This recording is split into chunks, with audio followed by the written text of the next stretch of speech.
Hello guys and welcome back into a new brand video. In today's tutorial, I'm going to show you how to add fonts into Filmora.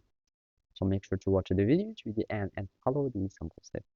So basically to add fonts, you will be needing to first of all to download the fonts. And basically you can do that from your web browser and you can go to any font library.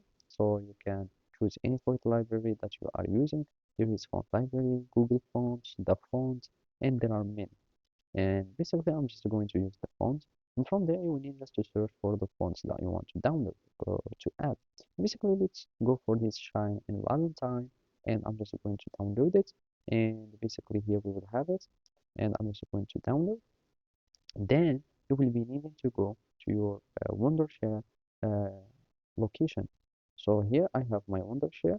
I will right click on it, go open file location, and basically here where my Wondershare is installed. I'm just going to the folder and search for fonts. So here you will find the fonts installed into Wondershare. You go to your download, and basically this is my font. You will need to go and get this TTF file.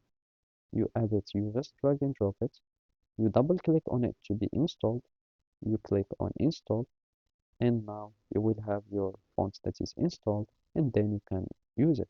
You will need to restart your the font, and then you will need just to insert any text.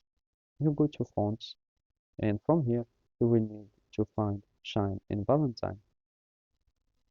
So Shine and Valentine, and basically you will need just to restart your Wondershare, and you will have your fonts that will be added.